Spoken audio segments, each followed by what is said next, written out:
નમસ્કાર ધોરણ 7 ના વહાલા વિદ્યાર્થી મિત્રો, આજે આપણે આ વિડિયો લેક્ચર ની અંદર તમારું અલંકાર પ્રકાશનનું જે સ્વાધ્યાય પોથી આવે છે તેમની અંદર સંસ્કૃત વિષયનો પાઠ નંબર પહેલો છે. સંસ્કૃત વિષયનો પાઠ નંબર પહેલો છે ચિત્રપદાની એકતઃ 3. તો એમાં પહેલો પ્રશ્ન છે, નીચે આપેલા ચિત્રોના સંસ્કૃતમાં નામ લખવાના છે તે પહેલા એક નાનકડી વાત કરી દઉં. નીચે ડિસ્ક્રિપ્શન બોક્સની અંદર અન્ય વિષયના સ્વાધ્યાય પોથીના સોલ્યુશન તમને મળી રહે તે માટે એક લિંક આપેલી છે, ત્યાંથી તમે મેળવી શકો છો. તો પહેલું છે આસંદ, ચ્યુતઃ, પત્રભારઃ, સમીકરઃ, ભ્રમણભાષઃ, પર્વતઃ, પર્યદંકઃ, ત્યાર પછી કટઃ, વંડદીપઃ, પાદપઃ, ચચકઃ, કન્વકઃ, નૌકા, સમાર્જની, રંધિકા અને માપિકા. ત્યાર પછી છે યોજિની, પત્રપેટિકા, વૃક્ષશાયિકા, અગ્નિપેટિકા, નિશ્રેણી, સુશિકા, જપમાલા, તુલ્લા, યતકમ, ઉપનેત્રમ, કડકતમ, અગ્રલમ, પર્ણમ, વ્યંજનમ, આમ્રફલમ, ગૃહમ, ચંગણકમ, દ્વારમ, પૈનકમ, વાતાયનમ. ત્યાર પછી બીજા પ્રશ્નમાં વિકલ્પો છે, જેમાં પહેલું સમીકરણનો અર્થ શું થાય? તો ઇસ્ત્રી થાય. સંગણકમ નો મતલબ શું થાય? તો કમ્પ્યુટર થાય. કાગળમાં કાણા પાડવાના સાધનને શું કહેવાય? તો રંધિકા કહેવાય. બ્રાહ્મણ ભાષ્ય શબ્દનો અર્થ થશે મોબાઈલ ફોન. દંડદીપનો મતલબ થશે ટ્યુબલાઇટ. સ્ટેપલર ને સંસ્કૃતમાં કહેવાશે યોજિની. યુક્તમ નો મતલબ થશે ખમીશ. પેનકમ નો મતલબ થશે સાબુ.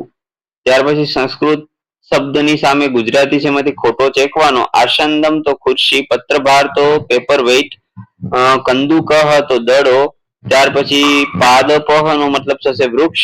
વૃક્ષશાયિકા તો ખિસકોલી. સમાર્જની નો મતલબ થશે સાવરણી. અગ્નિપેટિકા નો મતલબ થશે માચિસ બોક્સ. નિશ્રેણી નો મતલબ થશે નિસરણી. દ્વારમ નો બારણું. વ્યજનમ નો પંખો. પર્ણમ નો મતલબ પાંદડું અને ગૃહમ નો મતલબ ઘર. એમના પછી ગુજરાતીની સામે સંસ્કૃત છે, એમાં દફતર થયેલો તો શ્યુતઃ. પલંગ નો મતલબ થશે પર્યડક. ત્યાર પછી ચેતરંજી નો કટઃ. ગ્લાસ નો મતલબ સચકઃ. ટપાલ પેટી પત્રપેટિકા. ત્રાજવું નું તુલ્લા. સોય તો સૂચિકા. ફૂટપટ્ટીનું માપિકા. સાબુ તો ફેનકમ.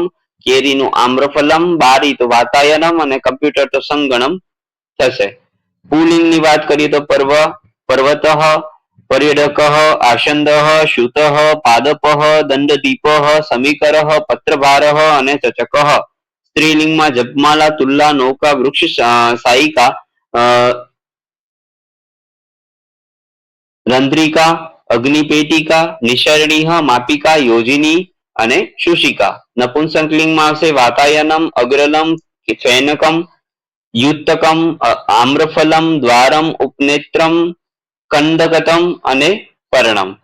ત્યાર પછી નીચેના કોષ્ટક પરથી સંસ્કૃત વાક્ય બનાવો. એષઃ દંડદીપ અસ્તિ, એષઃ સમીકરઃ અસ્તિ, એષા યોજિની અસ્તિ, એષા જપમાલા અસ્તિ, એતતઃ સંગણકમ અસ્તિ, એતત યુતકમ અસ્તિ. એમના પછી નીચેના ચિત્રોના આધારે સામે આપેલા પ્રશ્નોના ઉત્તર સંસ્કૃતમાં આપવાના છે.